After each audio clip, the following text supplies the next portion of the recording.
ব্যাঙ্গালোরে সুতপার কাজের চাপ খুবই বেড়ে যায়। কর্পোরেট সেক্টরের এত কাজের চাপে বেচারি সুতপা একেবারে অতিষ্ঠ হয়ে ওঠে। ক্ষণে ক্ষণে তার নিজের শহর কলকাতার কথা খুবই মনে পড়ে, আর তখনই সব কাজ ফেলে রেখে তার কলকাতায় ছুটে যেতে মন চায়।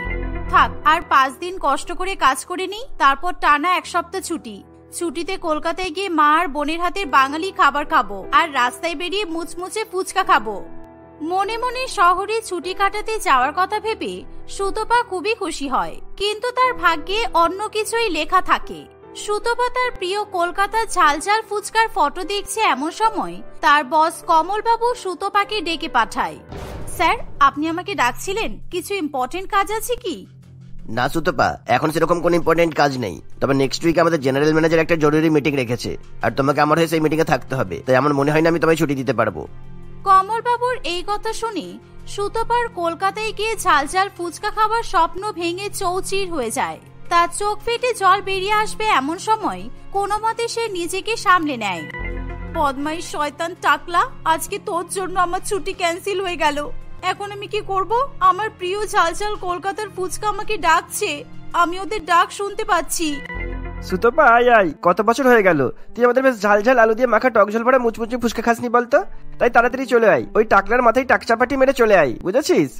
সুতপা নিজের ঝাল ফুচকার জগতে মশগুল হয়ে থাকে। এমন সময় তার বস কমলবাবু বলে, আমার কথা শেষ হয়ে গেছে সুতপা, তুমি আকাশের দিকে তাকিয়ে কি ভাবছো? আর তোমার যদি মনে হয় তুমি মিটিং ক্যান্সেল করে ছুটি কাটাবে, তাহলে তুমি সেটা করতে পারো, বাট ওইরকম কিছু ভাবলে তোমার চাকরি চলে যাবে।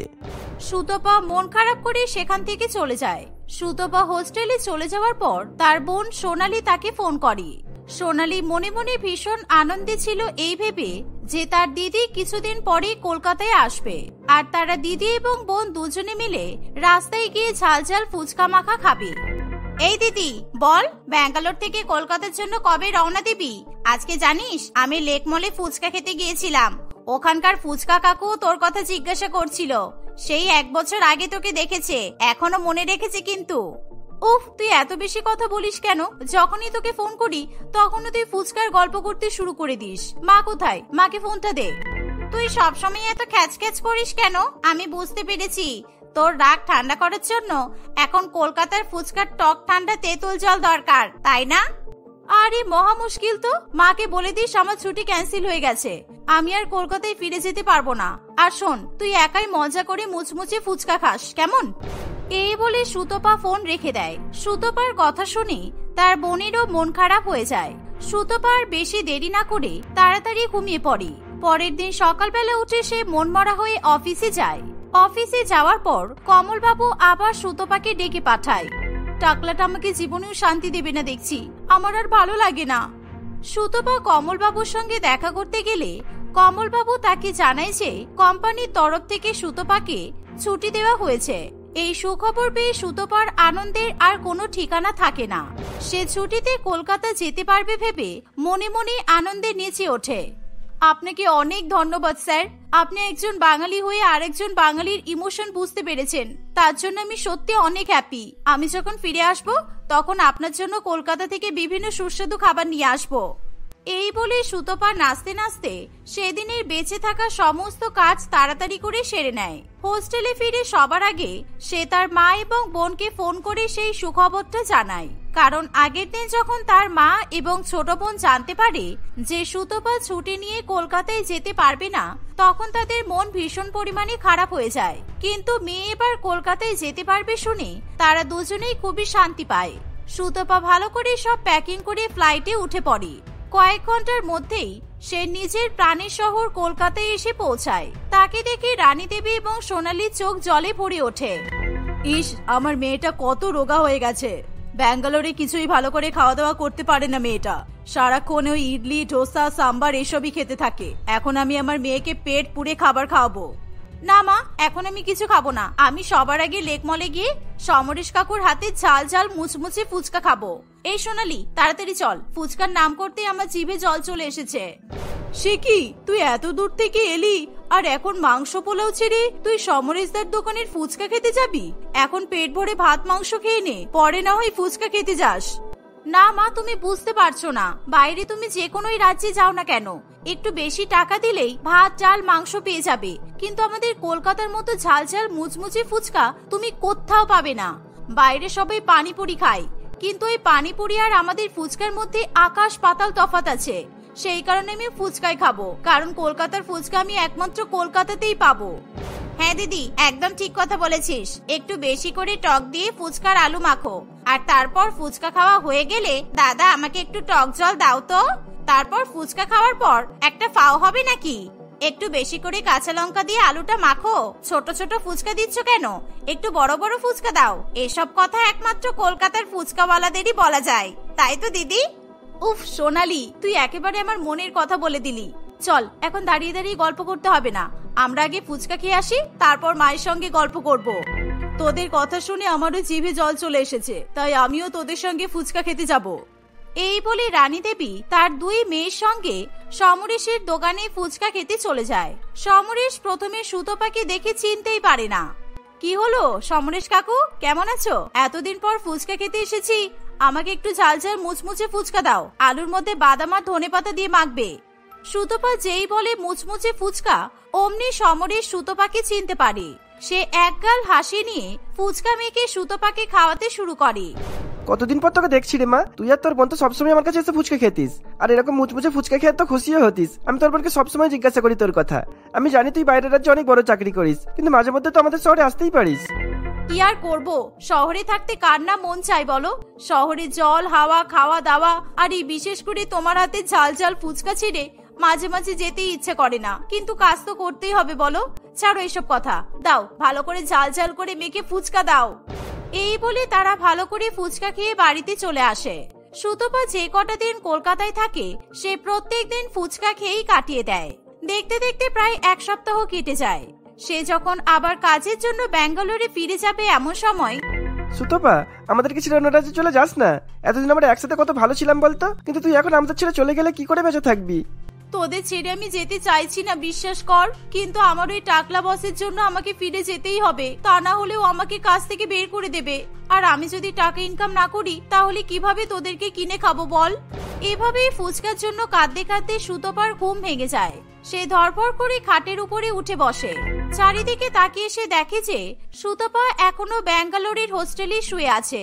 মানে এতক্ষণ ধরে সে নিজের শহরে ফিরে যাওয়া এবং ফুচকা খাওয়া নিয়ে যা কিছু চোখের সামনে দেখছিল তার নেহাতি এক স্বপ্ন ছিল। এত সুন্দর স্বপ্ন ভেঙে যাওয়ার ফলে সুতপা ভীষণ পরিমাণে কষ্ট পায়। কলকাতায় ফিরে যাওয়া আর সেখানে গিয়ে ফুচকা খাওয়া নিয়ে ভাবতে ভাবতে আমি বোধহয় পাগল হয়ে যাব। শয়তান টাকলা বস, তোর কোনোদিনও ভালো হবে না। পরের দিন সকালবেলা সুতপা যখন তৈরি হয় অফিসে যাবে বলে, তখন তার দরজার বেল বেজে ওঠে। সে দরজা খুলে দেখে যে তার মা এবং বোন দুজনে দাঁড়িয়ে আছে।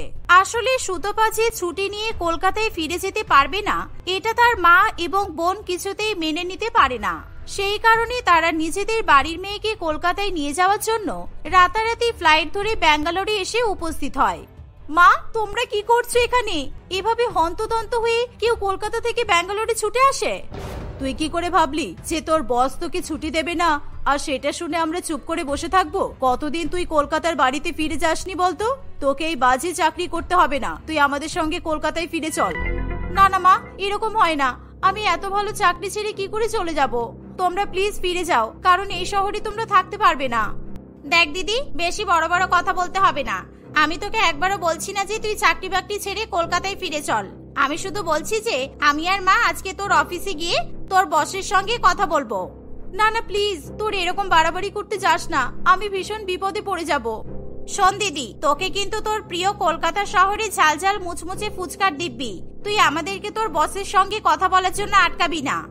সোনালী খুব ভালো মতোই জানে সুতপাকে এরকম কঠিন দিব্যি দিয়ে দেওয়া মানে সে আর কোনো কথাই বলতে পারবে না। তাই যথারীতি সুতপা তার মা এবং বোনকে অফিসে নিয়ে যায়। তারা অফিসে গিয়ে কমল বাবুর সঙ্গে দেখা করে। স্যার প্লিজ, আমার মেয়েকে এবারের মতো কলকাতায় যেতে দিন। 1 বছরের বেশি হয়ে গেছে ও নিজের শহরে ফিরে যায়নি, আর ওর বাবাও খুব অসুস্থ, আর মেয়েকে দেখতে না পেয়ে উনি আরো বেশি অসুস্থ হয়ে যাচ্ছেন। আপনি দয়া করে ওর ছুটিটা একবার মঞ্জুর করে দিন। আপনার নাম আর কথাবার্তার ধরন শুনে মনে হচ্ছে আপনি বাঙালি, কিন্তু আপনার মন মানসিকতার পরিচয় খুবই ছোট। একজন বাঙালি মানুষের এরকম নিকৃষ্ট মানসিকতার পরিচয় পেয়ে খুবই খারাপ লাগলো। এখন মনে হচ্ছে আপনি ইচ্ছা করে আমার দিদিকে ছুটি দিচ্ছেন না। আপনাদের মতো কিছু কিছু লোকের জন্য বাঙালি জাতিরই বদনাম হয়। সোনালীর মুখে এই কথা শুনে কমলবাবু ভীষণ পরিমাণে রেগে যায়। বেশ করেছি আমি আপনার দিদিকে ছুটি দিইনি। সুতপা ছুটি পেয়ে কলকাতায় গিয়ে ওর পছন্দের মুচমুচা ফুচকা খাবে, আর আমি ছুটিতেই শহরে বসে বসে কাজ করবো, সেটা তো হবে না। আমার জেনারেল ম্যানেজার প্রথমে আমার ছুটি ক্যান্সেল করে দিয়েছিল, কিন্তু আমি কলকাতা শহরে গিয়ে আমার পছন্দের বিরিয়ানি খাবো বলে সেই কাজের দায়িত্ব সুতপার ঘাড়ে চাপিয়ে দিয়েছিলাম। আর ওর ছুটিও ক্যান্সেল করিয়েছি যাতে আমার ছুটি মঞ্জুর হয়, কারণ ও আমার থেকে অনেক জুনিয়র, তাই ও ব্যাঙ্গালোরে বসে কাজ করবে আর আমি কলকাতায় ফিরে গিয়ে আনন্দ করবো। কমলবাবুর মুখে এই সত্যি কথা শুনে তারা ভীষণ পরিমাণে চমকে ওঠে। আমি আপনার কোম্পানির সব থেকে ডেডিকেটেড এমপ্লয়ি, কিন্তু আমি জুনিয়র বলে আপনি আমার সঙ্গে এরকম ব্যবহার করলেন স্যার। ঠিক আছে, তোমাকে এত সেন্টিমেন্টাল কথা বলতে হবে না। তোমাকে কলকাতায় ফিরিয়ে নিয়ে যাওয়ার জন্য তোমার মা আর বোন ব্যাঙ্গালোরে হাজির হয়ে গেছে। সত্যি এটা দেখে আমার খুবই ভালো লাগলো। তাই তুমি ছুটি নিয়ে শহরে যাও, গিয়ে ফুচকা খেয়ে ভালো করে আনন্দ করো। আমি এই দিকটা সামলে নেব, কিন্তু এই চক্করে আমার ছুটিটা ক্যান্সেল হয়ে গেল। কমলবাবুর কথা শুনে তারা সবাই খুবই খুশি হয়। আপনি চিন্তা করবেন না স্যার, আমি শহরে গিয়ে আমার পছন্দের মুচমুচে ফুচকা খাবো, আর আমি যখন ব্যাঙ্গালোরে ফিরে আসবো তখন আপনার পছন্দের কলকাতা স্পেশাল বিরিয়ানি নিয়ে আসবো, কেমন? কমলবাবু সুতপার কথা শুনে হেসে ওঠে। এভাবেই ছুটি নিয়ে সুতপার কলকাতায় ফিরে যেতে আর কোনো অসুবিধা হয় না। আর সৌভাগ্যক্রমে কমলবাবুর ছুটিও অ্যাপ্রুভ হয়ে যায়। তারা সবাই মিলে আনন্দ করে কলকাতায় ফিরে যে যার মতো পছন্দের খাবার খায়। বিশেষ করে সুতপা এবং সোনালী ঝালঝাল করে মুচমুচে ফুচকা খেয়ে শীতের আমেজে ছুটি কাটায়। রিয়া তার ভাই রাকেশের সঙ্গে বাস করে। রিয়া দেখতে ভীষণ সুন্দর এবং আকর্ষণীয় ছিল। সে একদিন ট্রেনে করে কাশ্মীরে ঘুরতে যাচ্ছে, এমন সময় তার সঙ্গে রাজু নামে একটি ছেলের সাক্ষাৎ হয়। প্রথম দেখাতেই রাজু রিয়াকে পছন্দ করে ফেলে, আর 1 মাসের মধ্যেই তারা বিয়ে করবে বলে সিদ্ধান্ত নেয়। রাজু রিয়াকে বিয়ে করে নিজের বাড়িতে নিয়ে যায়। ভীষণ সুন্দরী এবং মিষ্টি দেখতে বৌমা পেয়ে রাজুর মা কমলা দেবী এবং বাবা স্বপন বাবু আহ্লাদে আটখানা, তাই তারা রিয়াকে ভীষণ পরিমাণে ভালোবাসে। বিয়ের পরে একদিন, রাজু, রিয়া, তোদের তো বিয়ে হয়েছে 1 সপ্তাহ হয়ে গেল, কিন্তু তোরা এখনো হানিমুন করতে যাসনি। তাই আজকে রাত্রিবেলা তোরা দুজনে মিলে সিমলার উদ্দেশ্যে বেরিয়ে পড়। নতুন বউকে নিয়ে ঘুরে আয়, দেখবি মন ভালো হয়ে যাবে। হ্যাঁ কমলা, একদম ঠিক কথাই বলেছো। আমিও বিয়ের পর প্রথম কমলাকে নিয়ে সিমলাতেই গিয়েছিলাম। আমি তো রিয়াকে ঘুরতে যাওয়ার কথা বলেছি, সেই জন্য গাড়িও তো বুক করে নিয়েছি। কিন্তু মা দেখো, রিয়া একদম তোমাদেরকে ছেড়ে কোথাও ঘুরতে যেতে চাইছে না। ও বলছে ও যদি এখন এই সংসার ছেড়ে ঘুরতে চলে যায় তাহলে তোমাদের কে খেয়াল রাখবে? হ্যাঁ, আমি একদম ঠিক কথাই বলেছি, কারণ বিয়ের পরে যখন আমি এই সংসারে এসেছি তখন মা আর বাবার হাঁটুতে ব্যথার জন্য তেল মালিশ আমি করি। তাই এখন যদি আমি ঘুরতে চাই তাহলে ওনাদের হাঁটুতে তেল মালিশ করে দেওয়ার মতো কেউ থাকবে না। আর আমি একটা শর্তেই সিমলাতে ঘুরতে যেতে পারি, যদি আমাদের শাশুড়ি মা আর শ্বশুর মশাই আমাদের সঙ্গে যান তবে আমরা হানিমুনে যাব। রিয়ার এমন মিষ্টি মিষ্টি কথা শুনে আর নিজেদের প্রতি খেয়াল দেখে তার শাশুড়ি মা এবং শ্বশুর মশাই দুজনেই খুবই খুশি হয়। নতুন বৌমা, তোমার কথা শুনে খুব ভালো করেই বোঝা যাচ্ছে তুমি আমাদেরকে নিয়ে কতটা চিন্তা করো। তবে তুমি একদম দুশ্চিন্তা করো না, আমি আর তোমার বাবা ঠিক বাড়িতে একা একা থাকতে পারবো। আর হানিমুন করতে গেলে কাউকে সঙ্গে করে নিয়ে যেতে নেই। আর রাজু, তুই বেকার বেকার গাড়ি বুক করেছিস কেন? তোরা তো ট্রেনে করেই সিমলা যেতে পারিস। মা, আমাকে রিয়া বললো যে ও গাড়ি করে ঘুরতে যাবে, সেই জন্যই আমি গাড়ি বুক করেছি। তা না হলে তো আমি ট্রেনের টিকিট কেটেও টিকিটটা ক্যান্সেল করে দিলাম।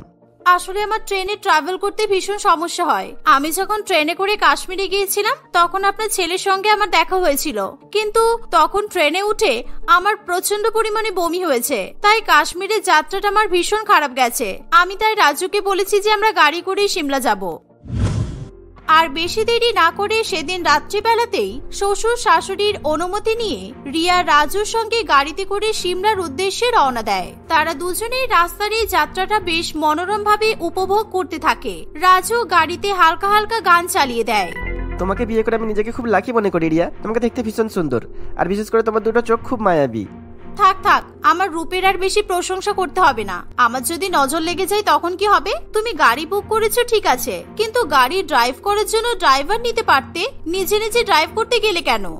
তুমি বুঝতে পারছো না কেন? আমি যদি ড্রাইভার দিয়ে গাড়ি ড্রাইভ করতাম তাহলে আমরা এত সুন্দর মুহূর্তে একা একা কাটাতে পারতাম না। সেই জন্য আমি নিজেই ড্রাইভ করছি। কেন, তোমার আবার ড্রাইভিং এর উপর ভরসা নেই নাকি? আরে আমি সে কথা একবারও বলেছি নাকি? এই রাজু শোনো না, আমার না ভীষণ জোরে টয়লেট পেয়েছে, আর এখন সিমলা পৌঁছাতে গোটা রাত বাকি। আমি আর টয়লেট চেপে রাখতে পারবো না, তুমি গাড়িটা একটু সাইড করো না, আমি টয়লেট করে নিই, তারপর আবার ড্রাইভিং করবে। আরে ঠিক আছে, এরকম করে বলছো কেন? আমি এক্ষুনি ঝোপের সাইডে গাড়িটা দাঁড় করাচ্ছি, তারপর না হয় তুমি নেমে বাথরুম করে নিও, ঠিক আছে? কিছুক্ষণের মধ্যেই রাজু তাদের গাড়িটা ঝোপের ধারে দাঁড় করায়। রিয়া রাজুর সঙ্গে গিয়ে ফ্রেশ হয়ে টয়লেট করে আসে। রাজু আবার গাড়ি ড্রাইভিং করতে শুরু করে দেয়। তারা দুজনে আবার মনের সুখে গল্প করছে। এমন সময় রাজু গাড়িতে ব্রেক দিতে যাবে, তখনই সে দেখে যে গাড়ির ব্রেক ফেল হয়ে গেছে। তাই রাজু এবং রিয়া ভীষণ পরিমাণে ভয় পেয়ে যায়, আর তারা ভয়ে ঘামতে শুরু করে। এ কি, মনে হচ্ছে আমাদের গাড়ির ব্রেক ফেল হয়ে গেছে। রিয়া, এটা কি করে সম্ভব? আমি যতবার ব্রেক দিচ্ছি কিছুতেই গাড়ি থামতে চাইছে না। আমরা কি বিপদে পড়লাম? এ আবার তুমি কেমন কথা বলছো? তোমার কি মাথা খারাপ হয়ে গেছে? গাড়িতে যদি ব্রেক না দেওয়া যায় তাহলে আমরা তো মারা যাব। আমি তো বাড়ি থেকে বেরোনোর সময় ভালো করে গাড়ি চেক করে নিয়েছিলাম, কিন্তু কিভাবে এই গাড়ি ব্রেক ফেল হয়ে গেল আমি তো কিছুই বুঝতে পারছি না। রিয়া, এই গাড়ি কিছুতেই দাঁড়াতে চাইছে না যে। গাড়িতে ব্রেক লাগছে না সেটা তোমার সমস্যা, আমার তাতে কিছু যায় আসে না রাজু। গাড়ির ব্রেক ফেল হয়ে তুমি মরলে মরতেই পারো, কিন্তু আমি আমার জীবন শেষ করতে পারবো না। এই আমি চলন্ত গাড়ি থেকে ঝাঁপ দিলাম। রিয়ার কথা রাজু বুঝে ওঠার আগেই রিয়া চলন্ত গাড়ি থেকে রাস্তায় ঝাঁপ দেয়। ফলে সে প্রাণে বেঁচে গেলেও রাজু গাড়ি নিয়ে গিয়ে একটা উঁচু খাদ থেকে নিচে পড়ে যায়, আর সঙ্গে সঙ্গে সেই গাড়ি ব্লাস্ট করে। ফলে রাজু সেখানেই মৃত্যুবরণ করে। আসলে রিয়া এবং তার ভাই দুজনেই পরিকল্পনা করে রাজুর গাড়িটার ব্রেক ফেল করিয়েছিল। রাজু যখন গাড়ি দাঁড় করিয়ে রিয়াকে নিয়ে টয়লেটের দিকে যায়, তখনই ঝোপের মধ্যে লুকিয়ে থাকা রাকেশ বেরিয়ে এসে রাজুর গাড়ির ব্রেক ফেল করে দেয়। তাই রাজুকে অকালে নিজের প্রাণ হারাতে হয়। আসলে অ্যাক্সিডেন্ট হওয়ার দুদিন আগে ভাই, তোকে যে কাজটা বললাম তুই ঠিকঠাক করে করতে পারবি তো? দেখিস তুই যেন কোনোভাবে ধরা না পড়িস, না হলে আমাদের প্ল্যান যদি সকলের সামনে চলে আসে তাহলে পুলিশ আমাদের ধরে নিয়ে যাবে। আরে দিদি, তুই চিন্তা করছিস কেন? তুই তো ভালো করে জানিস আমি দাগি ক্রিমিনাল, তাই গা ঢাকা দিয়ে বিভিন্ন শহরে শহরে ঘুরে বেড়াই। তাই আমার কাজের উপর তুই একদম ভরসা রাখতে পারিস। তোর বরকে পেপে দিয়ে চেপে দেবো, তারপরও সমস্ত সম্পত্তি নিয়ে আমি আর তুই রাজ করবো। তুই একদম ঠিক কথা বলেছিস ভাই। এভাবে অ্যাক্সিডেন্টের পর যখন রিয়ার জ্ঞান ফিরে আসে, তখন সে দেখে যে নিকটবর্তী চিকিৎসা কেন্দ্রে তাকে ভর্তি করা হয়েছে, আর তার সামনে শাশুড়ি মা এবং শ্বশুর মশাই অনেকগুলো পুলিশ অফিসারকে নিয়ে দাঁড়িয়ে আছে। এই দেখে রিয়া সঙ্গে সঙ্গে কান্নাকাটি করার নাটক শুরু করে দেয়। বাবা, মা, আমার জীবনে অনেক বড় ক্ষতি হয়ে গেল। বিয়ে হয়েছে 1 সপ্তাহ হয়নি, আমি আমার স্বামীকে হারিয়ে ফেললাম। আমার মনটা প্রথম থেকেই কেমন ঘাবড়াচ্ছিল, সেই কারণে আমি হানিমুনেও যেতে চাইছিলাম না। আচ্ছা, অ্যাক্সিডেন্টের সময় আপনি তো রাজুবাবুর সাথে গাড়িতে ছিলেন, সেই সময় আসল কি ঘটনা ঘটেছিল আপনি আমাদের বর্ণনা করে বলতে পারবেন? কারণ আমাদের একজন আই উইটনেস দরকার। রাজুবাবুর মৃত্যু নিতান্তই একটা দুর্ঘটনা হতে পারে না, সুতরাং আমরা অপরাধীকে খুঁজে বের করবই। রিয়া পুলিশের কথা শুনে ভীষণ পরিমাণে ভয় পেয়ে যায়, আর সেই মুহূর্তে সে কথা ঘুরিয়ে বলে, অপরাধী? এসব আপনারা কি বলছেন? আমার মাথায় ভীষণ ব্যথা করছে। আমি এখন আপনাদের কোনো প্রশ্নেরই উত্তর দিতে পারবো না। আমার চোখ একেবারে বন্ধ হয়ে আসছে। উফ, মাথায় আঘাত লাগার কারণে মাথা প্রচন্ড যন্ত্রণা করছে। থাক পুলিশ বাবু, আমার বৌমাকে আর জেরা করতে হবে না, কারণ ও একেই নিজের স্বামীকে হারিয়ে পাগল পাগল হয়ে গেছে। আর আমরা আমাদের ছেলেকে হারানোর পর আমাদের বৌমাকে আর হারাতে চাই না। আমরা বুড়ো বুড়ি আমাদের বিধবা বৌমাকে নিয়েই সংসার করতে চাই। এর ফলে পুলিশ আর রিয়াকে কোনো প্রশ্ন করে না। রিয়া বিধবা অবস্থায় নিজের ভাইকে নিয়ে শ্বশুর বাড়িতেই থাকতে শুরু করে। রাজু মারা যাওয়ার 1 মাসও কাটতে পারে না, তারই মধ্যে রিয়া নিজের রং পাল্টে দেয়। এমনকি শাশুড়ি মা এবং শ্বশুর মশাইয়ের সামনে বসে রিয়া তার ভাই রাকেশের সঙ্গে মদ পান করা শুরু করে, আর তার সাথে সাথে যখন তখন তারা সিগারেটও খেতে থাকে। নিজের বিধবা বৌমা এবং তার ভাইকে এরকম ভাবে নেশা করতে দেখে কমলা দেবী আর স্বপন বাবু ভীষণ পরিমাণে উত্ত্যক্ত হয়ে ওঠে। এ কি বৌমা, আমার ছেলে মারা গেছে 1 মাসও হয়নি, আর তুমি তোমার রূপ পরিবর্তন করে নিলে? নিজের বদমাইশ ভাইকে নিয়ে আমাদের বাড়িতে বসে বসে নেশা করছো, আর সেই সাথে সিগারেট টানছো? ছি, তোমার থেকে এরকম ব্যবহার আশা করা যায় না। এই বুড়ি, একদম বেশি বেশি কথা বলবি না। তুই আমাকে আর আমার ভাইকে অনেক জ্বালাচ্ছিস। আর শোন, তোর মরা ছেলে আমার নামে অনেক সম্পত্তি রেখে গেছে, সেই টাকা খরচা করে আমি আর আমার ভাই মদ খাচ্ছি আর সিগারেট খাচ্ছি, তাতে তোর বাবার কি রে?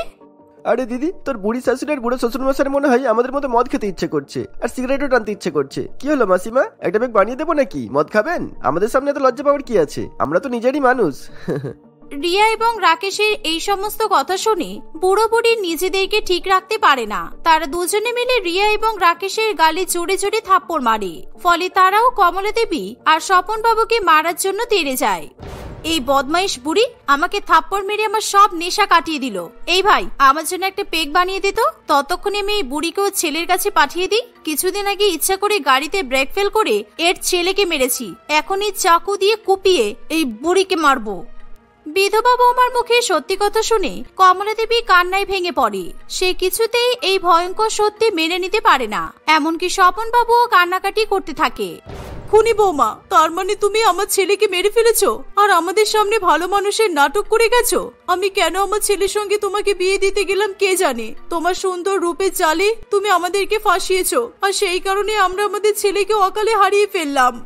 যা করেছি বেশ করেছি, আর সবকিছু আমি আর আমার ভাই টাকার লোভেই করেছি। আর তোর বড়লোক ছেলে আমার সঙ্গে কলেজে পড়তো, ও আমার থেকে 2 বছরের সিনিয়র ছিল, কিন্তু ওর সঙ্গে কলেজে আমার কোনোদিনও দেখা হয়নি।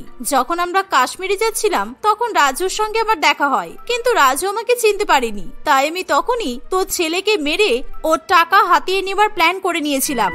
ছি ছি ছি ছি, তোমাকে আমার ছেলে ভালোবেসে বিয়ে করে নিয়ে এসেছিল, আর তুমি ওর ভালোবাসার এই প্রতিদান দিলে। আমাকে ছেড়ে দাও বলছি, আমি সব ঘটনা এখনই পুলিশকে জানাবো। আরে বুড়ি, তার আগে তোকে আর তোর বরকে আমরা মরা জামাইবাবুর কাছে পাঠিয়ে দেবো। এই বলে রিয়া এবং রাকেশ কমলা দেবী এবং স্বপন বাবুকে মারধর করতে যাবে এমন সময় তাদের দরজায় টোকা পড়ে, আর বাইরে থেকে পুলিশের গলার আওয়াজ পাওয়া যায়। পুলিশের আওয়াজ পেয়ে রিয়া এবং রাকেশ ভীষণ পরিমাণে ভয় পেয়ে যায়। এই দিদি, এখন আবার পুলিশ কেন আসতে গেল রে? আমাদেরকে ধরে নিয়ে যেতে আসেনি তো? আমার তো খুব ভয় করছে রে দিদি। আরে এত ভয় পাচ্ছিস কেন? রাজু মোড়ে সেই কবে ভূত হয়ে গেছে, আর ওকে যে আমরা মেরেছি তার তো কোনো প্রমাণ পর্যন্ত নেই। সুতরাং যা, চুপচাপ গিয়ে স্বাভাবিকভাবে দরজা খোল। হয়তো আমাদের খবর নিতে এসেছে আমরা কেমন আছি। রাকেশ এবং রিয়া স্বাভাবিকভাবে দরজা খোলে, আর দরজার বাইরে পুলিশের সঙ্গে রাজুকে দাঁড়িয়ে থাকতে দেখে তারা দুজনেই ভীষণ পরিমাণে ভয় পেয়ে যায়। তারা নিজের চোখে বিশ্বাস করতে পারে না যে মৃত রাজু আবার বেঁচে কিভাবে ফিরে আসতে পারে। কি হলো রিয়া, আমি প্রাণে বেঁচে গেছি দেখে অবাক হয়ে যাচ্ছ তাই তো? খুব ভালো মতোই তো আমাকে মেরে ফেলার প্ল্যান করেছিলে বলো, সেই জন্যই তো আমাকে মিথ্যা প্রেমের জালে ফাঁসিয়েছো তাই তো? তুমি যেমন নিজে প্রাণে বাঁচার জন্য গাড়ি থেকে ঝাঁপ দিয়েছিলে, ঠিক তেমন ভাবে গাড়ি এগিয়ে যাওয়ার পরে আমিও গাড়ি থেকে ঝাঁপ দিই, তাই আমি প্রাণে বেঁচে গিয়েছিলাম। না না, এটা কি করে সম্ভব?